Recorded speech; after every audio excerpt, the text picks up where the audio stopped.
শাবান মাস শুরু হয়ে যাওয়ার মানে হলো রমাদানের দিন গণনা শুরু হয়ে যাওয়া।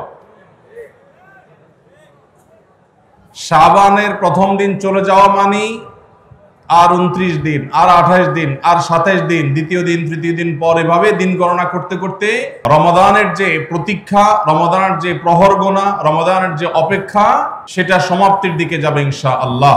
আল্লাহ রাব্বুল আলামিন রমাদানের যে বিশাল বড় নেয়ামত মুসলিম মিল্লাতকে দিয়েছেন, মুসলমানদের আমলি, আধ্যাত্মিক এবং সার্বিক উন্নতি এবং অগ্রগতির অন্যতম সিজন এবং মৌসুম হলো রমাদানুল করিম।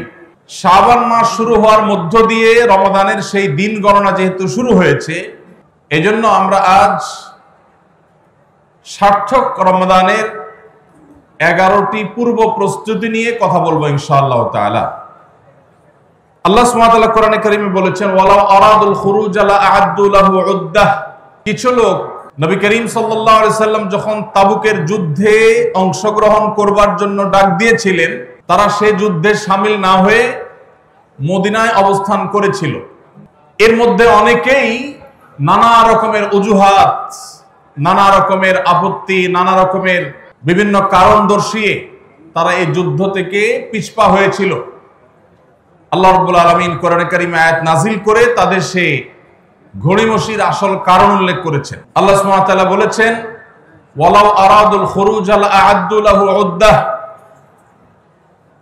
যদি সত্যি আল্লাহর রাহে জিহাদের ময়দানে যাওয়ার সদিচ্ছা তাদের থাকতো, তাহলে তারা আগে থেকে প্রস্তুতি গ্রহণ করত। যারা নানা রকম অজুহাত দাঁড় করাচ্ছে, এদের আসলে তাবুকের জিহাদে শামিল হওয়ার সেই সদিচ্ছাই ছিল না। যদি সদিচ্ছা থাকতো, আগে থেকে তারা প্ল্যান, প্রোগ্রাম, পরিকল্পনা সেগুলো তারা করত। ঠিক একই ভাবে রমজান মাসের যে ইবাদতের বিশাল বড় অপার সম্ভাবনা আমাদেরকে দান করেছেন, এই সম্ভাবনাকে কাজে লাগাতে হলে তার জন্য যথাযথ প্রস্তুতি গ্রহণ করা জরুরি। আমাদের দেশে বেশিরভাগ মুসলমান রমাদান মাস আসলে আমরা কম বেশি নেকামলের চেষ্টা করি, কিন্তু রমাদানের অনেক আগে থেকে যে আমাদের যথাযথ পূর্ব প্রস্তুতি গ্রহণ করার কথা, দুর্ভাগ্যজনকভাবে সেই প্রস্তুতি যথাযথভাবে আমরা বেশিরভাগ লোক গ্রহণ করি না। যার ফলে রমাদান আসে, রমাদান চলে যায়, আবার রমাদান মাস আসে, আবার চলে যায়। আমাদের তেমন কোনো পরিবর্তন হয় না, আমাদের মধ্যে তেমন কোনো চেঞ্জ আসে না, আমাদের জীবনের ভিতরে তেমন কোনো দৃশ্যমান পরিবর্তন চোখে পড়ে না। এই জন্য সম্মানিত ভাইরা আমার, রমাদানকে যদি আমরা যথাযথভাবে কাজে লাগাতে চাই, তাহলে যথাযোগ্য প্রস্তুতি এখন থেকে, শাবান থেকেই আমাদের গ্রহণ করতে হবে। প্রিয় নবী সাল্লাল্লাহু আলাইহি সাল্লাম বলেছেন, ইন্নাল্লাহা ইউহিব্বু ইযা আমিলা আহাদুকুম আমালান আন ইউতকিনাহ। আল্লাহ রাব্বুল আলামিন বান্দা যে কোনো কাজ করলে সেটা যদি ইতকানের সাথে করে, দৃঢ়তার সাথে করে, উত্তম উপায়ে করে, যথাযথভাবে করে, সে কাজটা যদি করার মতো করে, তো আল্লাহ তাআলা সেটাকে পছন্দ করেন এবং ভালোবাসেন। আমরা যদি রমাদান মাসে সিয়াম এবং কিয়াম, রোজা এবং তারাবি, অন্যান্য আমল ইবাদত বন্দিগি গতানুগতিক ভাবে করে শেষ করি, আমরা যদি দায় সারাভাবে শেষ করি, তাহলে এটা আল্লাহ তাআলার প্রিয় পাত্রে আমাদেরকে শামিল করবে না। আর যদি রমাদানের প্রত্যেকটি ইবাদত বন্দিগি এটা হয় ইতকানের সাথে, এটা হয় দৃঢ়তার সাথে, এটা হয় সুন্দরতম উপায়ে, এটা হয় যথাযথভাবে, তাহলে সেই ইবাদত আমাদেরকে আল্লাহর প্রিয় পাত্রে পরিণত করবে ইনশাআল্লাহ। প্রিয় ভাইরা আমার, মক্কার মসজিদুল হারামের ইমাম শেখ আব্দুর রহমান আস-সুদাইস হাফিজাহুল্লাহ, তার কাছে সৌদি আরবের কিছু যুবকরা এসেছিলেন। এসে বললেন, শেখ, প্রতি বছর রমজান আসলেই আমরা অনেক প্ল্যান প্রোগ্রাম করি, অনেক কোরআন খতম দিব, অনেক নেকামল করব, দোয়া রোনাজারি করব, দান সাদাকা করব। দুর্ভাগ্যজনক ভাবে সেটা আমাদের আর রমজান মাসে করা হয় না। আফসোস করতে করতে রমজান মাস পার হয়ে যায়। আপনি আমাদেরকে পরামর্শ দিন, কেন আমাদের প্রতি বছর জীবনে রমজান আসে অথচ সেটা সঠিক ব্যবহার করতে পারি না। তখন শেখ সুদাইস তাদেরকে বলেছিলেন, রমাদান মাসে ইবাদত বন্দেগী করতে পারা এটা আল্লাহর নিয়ামত, এটা আল্লাহর অনুগ্রহ, এটা আল্লাহর রহমত। যে রমজান পেয়েও ইবাদত করতে পারলো না সে তো হতভাগা, কপাল পোড়া। এই হতভাগ্যের কাতারে সাধারণত সেই মানুষগুলোই পড়ে যারা আল্লাহর রহমতের উপযুক্ত না। আমরা নানাবিধ অপরাধে, নানাবিধ গুনাহ করে, নানাবিধ নাফরমানি করে আল্লাহর রহমতের উপযুক্ততা আমরা হারিয়ে ফেলেছি, যার কারণে রমজানের ইবাদতের তৌফিক হয় না। এই জন্য তিনি তাদেরকে নসিহা করেছিলেন যে আমি তোমাদেরকে উপদেশ দিচ্ছি, রমজান আসার আগে থেকেই আগের যে সমস্ত গুনাহ খাতা হয়েছে, যে সমস্ত নাফরমানি হয়েছে, আল্লাহর অবাধ্যতা হয়েছে, সেগুলোর জন্য চোখের পানি ফেলে রোনাজারি করে আল্লাহর কাছে ক্ষমা চাও। আল্লাহর কাছে ক্ষমা চেয়ে যদি আগের সবগুলোকে ভ্যানিশ করতে পারো তাহলে আল্লাহর কাছে রহমতের উপযুক্ত হবে। বিষয়টা অনেকটা হালখাতার মতো। আপনার আগের দেনা দায় সব যখন পরিশোধ করে দিয়েছেন, নতুন করে আবার আপনি ধার করার, বাকিতে নেওয়ার উপযুক্ততা আপনার অর্জন হবে। ঠিক একইভাবে আমাদের নানা নাফরমানের কারণে আল্লাহর রহমত থেকে আমরা দূরে সরে গেছি। লানত অর্থাৎ রহমত থেকে দূরে সরে যাওয়া, এটার উপযুক্ত হয়ে গেছি অনেকে। এই জন্য ভাইরা, এখন থেকে রমাদানের প্রস্তুতির নিয়তে আল্লাহর কাছে তওবা করা, গুনাহ মাফ চাওয়া, ইস্তিগফার করা, জীবন পরিবর্তন করবার সংকল্প করা, এটা হবে আমাদের রমাদানের প্রথম প্রস্তুতি। চেষ্টা করব তো ইনশাআল্লাহ। প্রতিদিন যখনই তৌফিক হয় আল্লাহর সাথে একটু কথা বলবেন, আল্লাহ আমার সমস্ত গুনাহগুলো মাফ করে দিন, আমার নাফরমানি মাফ করে দিন, আমাকে আপনি ক্ষমা করে দিন। আমি যদি আপনার রহমতের জন্য কোনো কারণে অনুপযুক্ত হয়ে যাই, আমার কোনো বদবখতির কারণে, আমার কোনো কৃতকর্মের কারণে, তো আপনি সেগুলো মাফ করে দিন। এই যে দোয়া, এই দোয়া আপনাকে রমাদানে আল্লাহর ইবাদত বন্দেগী করার, আল্লাহর কাছে রোনাজারি করার, আল্লাহর কাছে ভালো আমল নিবেদন করার যে তৌফিক, এটার উপযুক্ত করে দিবে ইনশাআল্লাহ। তাহলে রমাদানের প্রস্তুতির প্রথমটি আমরা পেয়ে গেলাম, সেটা হলো আগের গুনাহ খাতাগুলো থেকে ইস্তিগফার করা, তওবা করা, ফিরে আসা। এর মধ্য দিয়ে রমাদানে ইবাদতের জন্য নিজেকে প্রস্তুত করব ইনশাআল্লাহ। চেষ্টা করা যাবে না ইনশাআল্লাহ? নাম্বার 2, দ্বিতীয় প্রস্তুতি হলো রমাদান মাসে আল্লাহ রাব্বুল আলামিন এই মাসের যে ফজিলত বর্ণনা করেছে, কোরআন এবং হাদিস সম্পর্কে যাদের মৌলিক ধারণা আছে, হাদিসে রাসূল সম্পর্কে যাদের একটু ঘাটাঘাটিও আছে, তারা জানেন 2-3টা আমল সম্পর্কে কোরআন এবং সুন্নাহ সবচেয়ে বেশি সংখ্যক ভাষ্য বর্ণিত হয়েছে। সবচেয়ে বেশি সংখ্যক। এত ফজিলতের, এত তাৎপর্যের, এত মর্যাদার হাদিস আর অন্য আমল সম্পর্কে সাধারণত দেখা যায় না। সেই কয়েকটি আমল যেগুলোর ফজিলত বিপুল পরিমাণ, যেগুলোর ফজিলত সম্পর্কিত হাদিসের সংখ্যা অনেক, সেই রকম আমলগুলোর মধ্যে থেকে অন্যতম আমল হলো এই রমাদান কেন্দ্রিক আমল, সিয়াম, রোজা, এগুলোর ফজিলত। তো আমাদের রমাদান কেন্দ্রিক প্রস্তুতি হিসাবে দ্বিতীয়ত যে কাজটি আমরা করতে পারি সেটি হলো এখন থেকেই রমাদান মাসের কি কি ফজিলত আছে, সিয়াম সাধনার কি কি ফজিলত আছে, রমাদানের কি কি আমল আছে, বিশেষ করে ফজিলত এবং মর্যাদার কথাগুলো আলোচনা শুরু করা। এখন থেকে বাসা বাড়িতে গোল হয়ে কোন নির্দিষ্ট বইকে কেন্দ্র করে পাঠ চক্র হতে পারে, গ্রুপ স্টাডি হতে পারে, পর্যালোচনা হতে পারে যে রমাদান মাসের কি কি মাহাত্ম্য আছে। এক একজন এক একটা বললেন। এই আলোচনা পর্যালোচনার মধ্য দিয়ে মনোজগতে রমাদানের জন্য এক ধরনের প্রস্তুতি, এক ধরনের আবহ তৈরি হবে ইনশাআল্লাহ।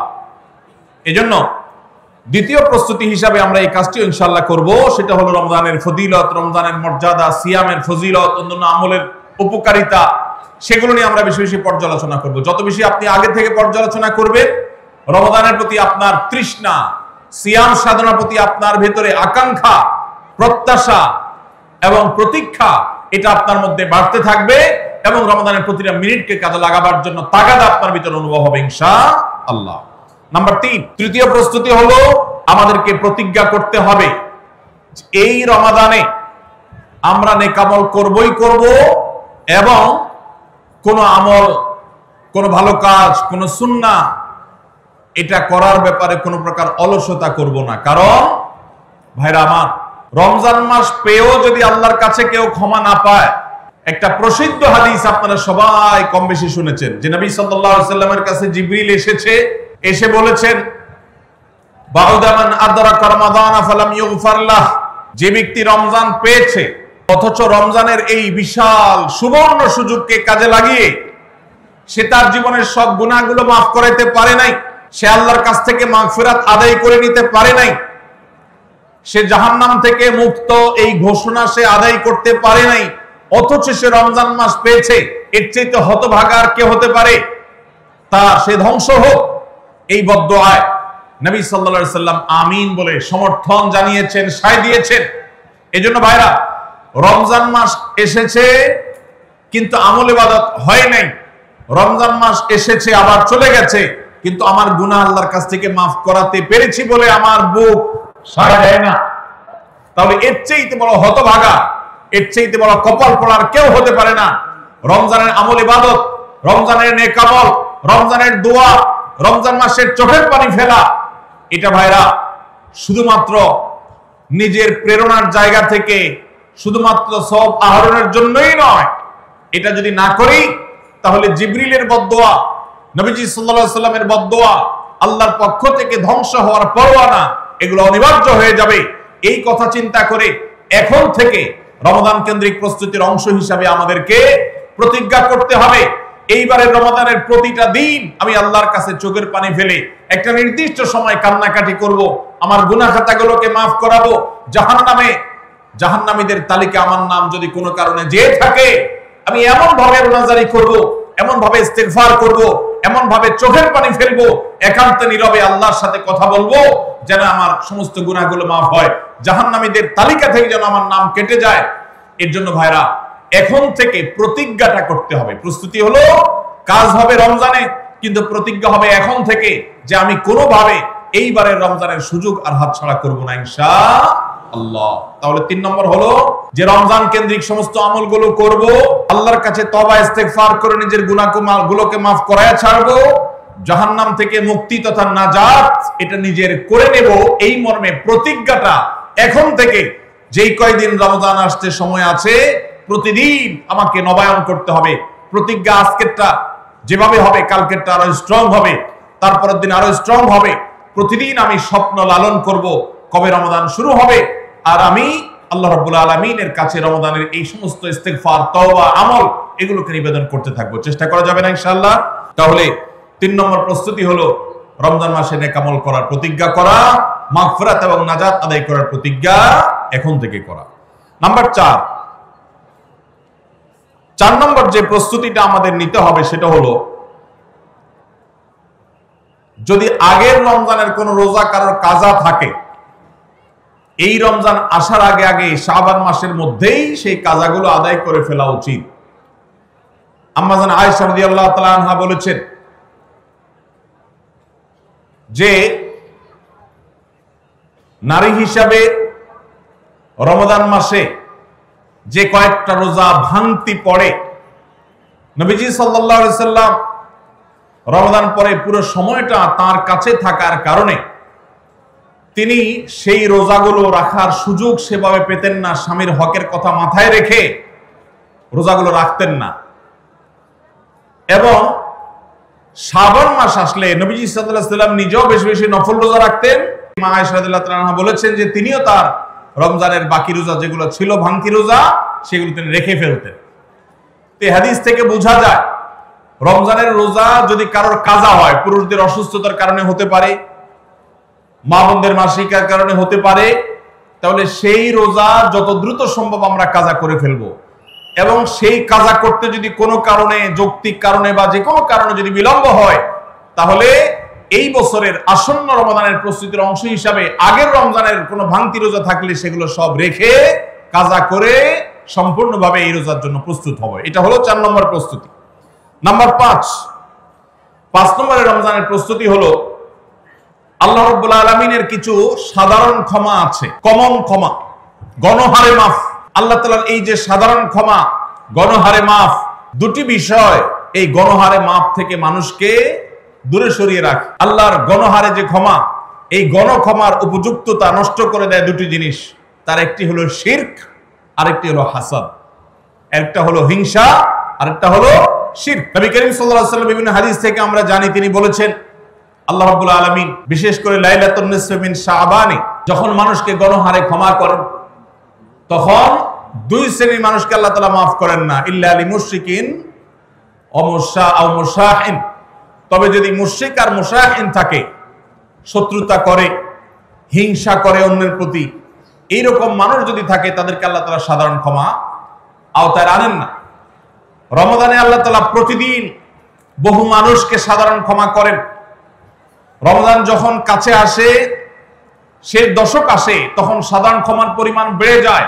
নবী সাল্লাল্লাহু আলাইহি ওয়াসাল্লাম বলেছেন, ওয়ালিল্লাহি উতাকাউ মিনান নার ওয়া যালিকা ফি কুল্লি লাইলা।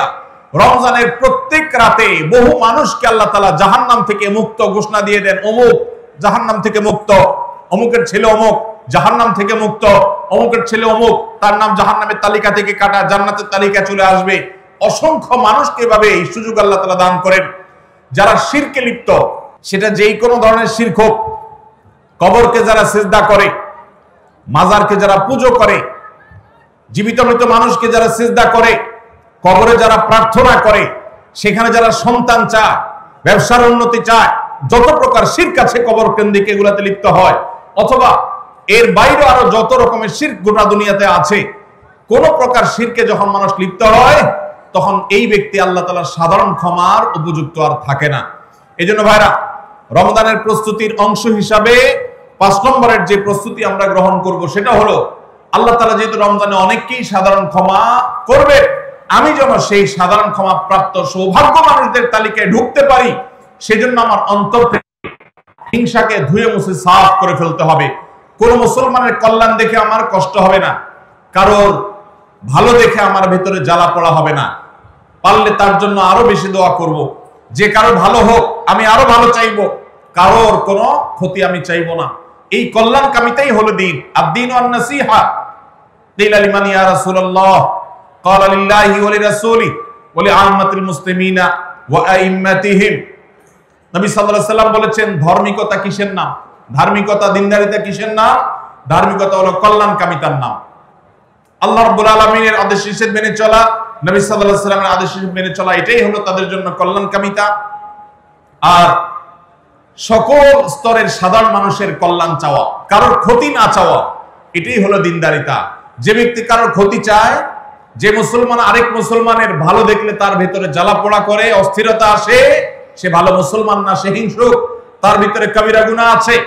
এজন্য রমাদান মাসে আল্লাহর সাধারণ ক্ষমা পেতে হলে অন্তরকে এখন থেকে পরিচ্ছন্ন করতে হবে, চোখটা বন্ধ করে মনে রাখতে হবে, স্মরণ করতে হবে, আমার আশেপাশে এমন কে আছে যার কল্যাণ দেখলে আমার সহ্য হয় না, যার ভালো দেখলে আমার ভিতরে জ্বালা পোড়া করে, যার সুসংবাদ শুনলে আমার ভিতরে খারাপ লাগা কাজ করে, তাহলে বুঝতে হবে তার প্রতি আমার হিংসা আছে।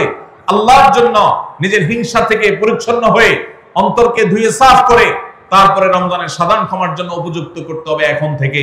ঠিক একইভাবে আমি আমার কথায়, আমার কাজে, আমার বিশ্বাসে কোন মাধ্যমে আল্লাহর সঙ্গে শিরক করছি কিনা, আরশের মালিকের সাথে শিরক করছি কিনা, আল্লাহ বলেছেন ইন্নাল্লাহা লা ইয়াগফিরু আন ইউশরাকা বিহি ওয়া ইয়াগফিরু মা দুনা যালিকা লিমান ইয়াশা। আল্লাহর সঙ্গে শিরক করা হলে এটা আল্লাহ মাফ করবেন না। শিরকের অপরাধ, এটা যদি কেউ করে তওবা ছাড়া মারা যায়, আল্লাহ তাআলা এই অপরাধ ক্ষমা করবেন না, এটা আল্লাহ আগে থেকে দেওয়া ঘোষণা। কোরআনে আল্লাহ আরো বলেছেন, লোকমান হাকিমের উদ্ধৃতি দিয়ে, ইন্না শিরকা লা যুলমুন আযীম, তিনি তার সন্তানকে উপদেশ দিতে গিয়ে বলেছিলেন যে ইন্না শিরকা লা যুলমুন আযীম, শিরক সবচেয়ে বড় অপরাধ। এজন্য ভাইরা, শিরক থেকে পরিচ্ছন্ন না থাকলে রমাদানের কোন ইবাদত, কোন আমল আমাদের কাজে আসবে না। এজন্য রমজানের প্রস্তুতি হিসেবে শিরক এবং হিংসা থেকে অন্তরকে পরিচ্ছন্ন করা, পবিত্র করা, এটা হলো আমাদের পঞ্চম প্রস্তুতি। নাম্বার 6, বিগত রমজান যেগুলো আমাদের জীবনে এসেছে, সেই সমস্ত রমাদানে কেন আমার আমল ইবাদত হয় নাই? রমজান আসার আগে নিয়ত করছি কোরআনটা খতম দিব, কিন্তু দিতে পারি নাই। রমজান আসার আগে নিয়ত করেছিলাম এই বছর একটা তারাবিও মিস করব না, কিন্তু অনেকগুলো মিস হয়ে গেছে। রমজান আসার আগে নিয়ত করেছিলাম এই বছর রমজান থেকে ধূমপান করা ছেড়ে দিব, কিন্তু অনেকে ছাড়তে পারেন নাই। রমজান আসার আগে নিয়ত ছিল এই বছর রমজানে একটা খারাপ জিনিস মোবাইলে, টিভিতে দেখব না, কিন্তু সেই প্রতিশ্রুতি রাখতে পারি নাই। কেন পারি না? বিগত রমজানের সমস্ত আমলনামা নিয়ে বসতে হবে এখন থেকে, শাবান থেকে, আজকে থেকেই, যে আমার গত রমজানে আমল ইবাদতের ক্ষেত্রে প্রতিবন্ধকতা বাধাগুলো কি কি ছিল একটা একটা করে সম্ভব হলে লিখে ফেলবেন। নাম্বার 1, আমি তারাবিটা নিয়মিত পড়তে পারি নাই কারণ অমুক অমুক বন্ধুর সাথে আড্ডায় যেতে হয়েছে, তাহলে এটা আমার একটা বাধা। আমি হারাম জিনিস থেকে বেঁচে থাকবো কিন্তু পারি নাই কেন? কারণ ফেসবুকে ঢুকছে একটা কাজে, সেখান থেকে আমার আরো 5টা অকাজ করা লাগছে, তাহলে এটা আরেকটা কারণ ফেসবুক। এভাবে একটা একটা করে আপনি যদি কারণ লেখেন, লেখার পর আসন্ন রমাদানকে অর্থবহ এবং সার্থক করবার স্বার্থে এবং প্রয়োজনে সেই চিহ্নিত কারণগুলো একটা একটা ধরে হিম্মত করে সৎসাহস করে আল্লাহকে সন্তুষ্ট করবার আশায় ছুঁড়ে ফেলে দিতে হবে নিজের জীবন থেকে। এই সংকল্প এবং এই কাজটা যদি আপনি করতে পারেন, তাহলে ইনশাআল্লাহ আপনি দেখবেন আপনার এই রমজান আপনার জীবনের শ্রেষ্ঠ রমজান হয়েছে। ভাইরা আমার, নবী করিম সাল্লাল্লাহু আলাইহি সাল্লাম তার জীবদ্দশায় কয়টা রমজান পেয়েছেন? মাত্র 8টা রমজান পেয়েছেন। দ্বিতীয় হিজরিতে রমজানের রোজা ফরজ করা হয়েছে, দশম হিজরিতে আল্লাহ তাকে দুনিয়া থেকে নিয়ে গেছেন। মাত্র 8টা রমজান তিনি পেয়েছেন নবী সাল্লাল্লাহু আলাইহি সাল্লাম। বহু সাহাবী আছেন তাদের জীবনে রমজান মাত্র পেয়েছেন একটা রমজান পেয়েছেন। এরপরে রমজান আসার আগে হয়তো জিহাদের ময়দানে গিয়ে শাহাদাত বরণ করেছেন। অনেক সাহাবী আছেন হয়তো 40, 45, 50 বছর বয়সে ইসলাম গ্রহণ করেছেন, এরপরে কয়েক বছরের মধ্যে দুনিয়া থেকে চলে গেছেন, রমজান পেয়েছেন অল্প কয়েকটা। আর আমরা জন্মসূত্রে মুসলমান হওয়ার সুবাদে এক একজন মানুষ 20টা, 30টা, 40টা, 50টা রমজান আমরা পেয়েছি। দুর্ভাগ্য আমাদের, সাহাবায়ে কেরাম মাত্র 2, 4, 5টা রমজান পেয়ে তাদের জীবনকে যেই পর্যায়ে নিয়ে গেছেন, আমরা বেশিরভাগ মানুষ জীবনে 30, 40, 50টা রমজান পেয়েও আমাদের জীবনকে সেই পর্যায়ে নিতে পারি নাই। ভাইরা আমার, এই জন্যই আসন্ন রমজানকে সঠিকভাবে ব্যবহার করবার জন্য আমাদের বিগত রমজানগুলোর সমস্ত সমস্যাগুলোকে চিহ্নিত করতে হবে। কি কি কারণে আমি এর আগের রমজানগুলো সঠিকভাবে কাজে লাগাতে পারিনি, ব্যবহার করতে পারিনি, সেগুলো একটা একটা করে দূর করতে হবে। যেমন সোশ্যাল মিডিয়া, ফেসবুক, ইউটিউবের আসক্তি, এটা আমার আগের বছর রমাদানের যে ইবাদত, এটার ক্ষেত্রে প্রতিবন্ধকতা ছিল। তাহলে এই বছরের ইবাদতের প্রস্তুতির অংশ হিসাবে এই সোশ্যাল মিডিয়া, ফেসবুক আমার মোবাইল থেকে আনইনস্টল করে ফেলতে হবে। চেষ্টা করা যাবে না ইনশাআল্লাহ? ভাইরা আমার, যদি ফেসবুক আমার আমল ইবাদতের প্রতিবন্ধকতা তৈরি করে, তাহলে ফেসবুককে আল্লাহর জন্য কোরবানি করবেন রমজান মাস উপলক্ষে। কারা কারা প্রস্তুত আছেন? হাত তোলেন। বুঝে শুনে হাত তুলছেন? বুঝে শুনে হাত তুলছেন? আল্লাহ এই হাতগুলোকে সবগুলোকে কবুল আর মঞ্জুর করুন। যুবক ভাইরা, আপনারা ফেসবুক মোবাইল থেকে আনইনস্টল করার নিয়ত করছেন, এটার মানে কিন্তু আপনারা এক একজন আল্লাহর রাহে কোরবানি হওয়ার নিয়ত করছেন। প্রস্তুত আছেন তো ইনশাআল্লাহ? নিজেদের কোরবানি করার জন্য প্রস্তুত আছেন তো ইনশাআল্লাহ? আল্লাহ তাআলা আমাদেরকে তৌফিক দান করুন। ভাইরা আমার, রমাদানের 6 নম্বর প্রস্তুতির অংশ হিসেবে এই কাজটি করতে হবে বলছিলাম, সেটা হলো আমাদের সমস্যাগুলো কি কি হয়েছে সেগুলো চিহ্নিত করে সেগুলো দূর করতে হবে। আর 7 নম্বর প্রস্তুতির অংশ হিসেবে আমরা যেটি করব সেটা হলো রমজান কেন্দ্রিক সমস্ত আহকাম এবং মাসাইল, বিধিবিধানগুলো আমাদের শিখে ফেলতে হবে। এটা রমজানের প্রস্তুতি। আমাদের দেশে অনেক মসজিদে ইমাম সাহেবরা তালিম করেন রোজা ভঙ্গের কারণ কি, রোজা মাকরুহ হওয়ার কারণ কি, রোজার জন্য ক্ষতিকর বিষয়গুলো কি কি, এগুলো রমজান মাসে বিভিন্ন নামাজের পরে তালিম করেন। এটা একটা ভালো চেষ্টা, কিন্তু এই কাজটা যদি আমরা শাবান মাস থেকে নিজস্ব উদ্যোগে করি সেটা হবে আরো ভালো চেষ্টা। কথা কি বুঝে আসছে ভাই? তাহলে রমজান আসার আগে থেকেই আমরা মাসাইলের তালিম, মাসাইলের শিক্ষা, জ্ঞান অর্জন, রমজানের বিধিবিধানগুলো আমরা জানার চেষ্টা করব। এটা হবে পার্ট অফ প্রিপারেশন ফর রমাদান। রমজানের জন্য প্রস্তুতির অংশ হিসাবে আমাদের এখন থেকে রমজান এবং সিয়ামের মাসাইলগুলো জানতে হবে। আল্লাহ আমাদের সবাইকে আমলের তৌফিক দান করুন। 8 নম্বর হলো রমজানে যে আমলগুলো করবেন এখন থেকে সেগুলোর ওয়ার্ম আপ এবং রিহার্সাল শুরু করে দিবেন, প্রস্তুতি শুরু করে দিবেন, চর্চা শুরু করে দিবেন। কারণ মানুষ দাঁড়ানো অবস্থায় হঠাৎ করে জোরে দৌড় দিতে পারে না। একটা গাড়ি সেটা দাঁড়ানো অবস্থায় হঠাৎ করে 100, 150, 110, 20 গতিতে চলতে পারে না। প্রথম 10, 20 হয়, এরপরে 40, 60 হয়, এরপর আস্তে আস্তে 100 বা 110, 20 হয়। এই জন্য রমজান মাসে যদি আপনি বিপুল পরিমাণ ইবাদত করতে চান, অনেকে আছেন অপেক্ষা থাকেন রমজানের চাঁদ উঠলে সব শুরু করব, এদের দ্বারা জীবনে কিছুই হয় না। যারা আসলেই রমজানে কিছু করতে চায় তারা এখন থেকে শুরু করবে। রমজানে আমরা রোজা রাখবো, নবী সাল্লাল্লাহু আলাইহি ওয়াসাল্লাম শাবান থেকে নফল রোজা রাখার অভ্যাস শুরু করতেন। রমজানে আমরা দোয়া করব, এখন থেকে দোয়া রিহার্সাল শুরু করা, প্রস্তুতি শুরু করা। যে কোনো গুরুত্বপূর্ণ কাজের আগে মহড়া শুরু হয়, তারপরে মূল কাজ শুরু হয়। এই জন্য শাবান মাস থেকে আমাদের প্রস্তুতি চলতে হবে, চেষ্টা করা যাবে না ইনশাআল্লাহ। তাহলে 8 নম্বরের প্রস্তুতি হলো যেই আমলগুলো রমজানে করব সেগুলোর রিহার্সাল, সেগুলোর প্রস্তুতি, ওয়ার্ম আপ এখন থেকে শুরু হবে। নাম্বার 9, রমজান মাসের দিন এবং রাত যেভাবে কাটাবেন তার জন্য একটা প্ল্যান করে ফেলবেন, সুন্দর করে একটা স্কেডিউল করে ফেলবেন, রুটিন করে ফেলবেন যে আমি কোরআন তেলাওয়াতটা কোন সময় করব, দিনের কোন সময়টাতে আমি কোরআন তেলাওয়াতের জন্য টাইম বরাদ্দ রাখলে সেটা মিস হবে না। হতে পারে ঘুমানোর আগে, হতে পারে ফজরের পরে, কোন টাইমটা আমার সবচেয়ে কোরআন তেলাওয়াতের জন্য নিরাপদ টাইম সেটা আমি ফিক্স করব। এই ঠিক একইভাবে আমি আল্লাহর কাছে রোনাজারের জন্য ভালো সময় কোনটা সেটা ঠিক করব। আমরা আমাদের আসুন্নাহ ফাউন্ডেশন থেকে আপনারা জানেন রমাদান প্ল্যানার নামে একটা প্ল্যানার তৈরি করেছি রমজানকে অর্থবহ করবার জন্য। এবছর আরেকটা নতুন বই আমাদের আসছে সামনের সপ্তাহে ইনশাআল্লাহ, মাহে রমজানের 27টি আমল, মাসনুন আমল কোরআন সুন্নাহর আলোকে। প্রত্যেকটা খুঁটিনাটি আমলকে আলাদা আলাদা করে উল্লেখ করা হয়েছে, খুব ছোট্ট ছোট বই। উদ্দেশ্য রমজানকে অর্থবহ করা। অতএব রমজানকে অর্থবহ করবার জন্য আপনার প্ল্যান করতে হবে আগে থেকে, সেটা এখন থেকেই, যে আপনি কখন কোন কাজটা করবেন, কোন আমলটা করবেন, কোন ভালো কাজটা করবেন। এগুলো যদি আগে থেকে প্ল্যান হয় দেখবেন কাজটা করা সহজ হয়েছে। নাম্বার 10, রমজানের প্রস্তুতির অংশ হিসাবে চাঁদ দেখার চেষ্টা করতে হবে। চাঁদ দেখা, আজকাল চাঁদ দেখার আমলটা বিলুপ্ত হয়ে গেছে, অনেকটাই হারিয়ে যাচ্ছে। চাঁদ দেখা কমিটি ছাড়া সাধারণ মানুষ চাঁদ দেখতে আমরা ভুলে গেছি। আমরা চাঁদ দেখি কিন্তু ফেসবুকে, আকাশে না। চাঁদ কি ফেসবুকে দেখবেন না আকাশে দেখবেন? সবাই যদি চাঁদ ফেসবুকে খোঁজেন তাহলে আকাশে সরকারি কিছু লোক খুঁজবে, হেলাল কমিটির লোকজন খুঁজবে। হেলাল কমিটির লোকদের উপরে ভরসা করে যদি এই কোটি কোটি মানুষ তাদের রোজা রাখে তাহলে প্রায় বছর দেখেন গন্ডগোল লাগে। চাঁদ উঠছে আবার উঠে নেই, উঠে নেয় ঘোষণা হয়ে আবার 11টা বাজে 10টা বাজে উঠছে। এই ঘটনা হয় না? হয় না? এই ঘটনা এই জন্য হয় যে আমরা সবাই চাঁদ দেখার দায়িত্বটা পালন করি না। নবীজি বলেছেন সুমু লিরুইয়াতিহি ওয়া আফতিরু লিরুইয়াতিহি, তোমরা রোজা রাখো চাঁদ দেখে, আবার ঈদও করো চাঁদ দেখে। এই জন্য 29শে শাবান পশ্চিম আকাশে চাঁদ খোঁজার চেষ্টা করবেন সন্ধ্যার সময়। চেষ্টা করবেন না ইনশাআল্লাহ?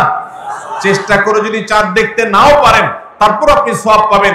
আর যদি চাঁদ দেখেন তাহলে দোয়া করবেন আল্লাহুম্মা আহিল্লাহু আলাইনা বিল ইয়ুমনি ওয়াল ঈমান ওয়াস সালামাতি ওয়াল ইসলাম রাব্বি ওয়া রাব্বুকাল্লাহ।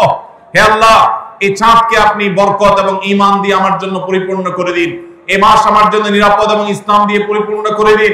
হে চাঁদ, তোমার আর আমার পালনকর্তা একজন আল্লাহ। অতএব এই চাঁদ দেখার চেষ্টা করব। এটাও রমাদানের প্রিপারেশন, রমাদানের প্রস্তুতির অংশ। 11 নম্বর হলো আল্লাহর কাছে ভাই চোখের পানি ফেলে এখন থেকে দোয়া করব, আল্লাহ এই যে রমজান আসছে এটা যেন আমার জন্য লাইফ চেঞ্জিং হয়, এটা যেন আমার জীবন পরিবর্তনকারী হয়, এটা যেন আমাকে মুত্তাকি বানিয়ে ছাড়ে, এটা যেন আমাকে নেকামল ওয়ালা বানিয়ে দেয়, এটা যেন আমার জীবনে বিশাল বড় অ্যাচিভমেন্ট এনে দেয়, এটা যেন আমাকে মাগফিরাত পাইয়ে দেয়, এটা যেন আমাকে নাজাত পাইয়ে দেয়, এটা যেন আমাকে জান্নাতের উপযুক্ত করে। এই রমজান যেন আমাকে জাহান্নামীদের তালিকা থেকে আমার নামকে কাটানোর নিশ্চয়তা এনে দেয়। সেইভাবে রমজানকে কাটাবার জন্য আপনি তৌফিক দান করুন। এখন থেকে আল্লাহর কাছে এই বরাদ্দ আদায় করতে হবে, চেয়ে নিতে হবে এবং সেটার জন্য দোয়া করতে হবে। এই দোয়াটা হলো একাদশ এবং সর্বশেষ প্রস্তুতি। চেষ্টা করা যাবে না ইনশাআল্লাহ রমাদানকে কেন্দ্র করে? তাহলে যে প্রস্তুতিগুলো আমরা নিতে পারি, যেগুলো আমাদের রমাদানকে অর্থবহ করতে পারে, তার ভিতরে 1 নম্বর বলেছিলাম তওবা ইস্তেগফার করে আগের সব গুনাহগুলো থেকে আল্লাহর কাছ থেকে মাগফিরাত আদায় করে নেওয়া, যাতে করে রমজানে ইবাদতের জন্য আপনি উপযুক্ত হন, আল্লাহর রহমত প্রাপ্তির তৌফিক প্রাপ্ত হন।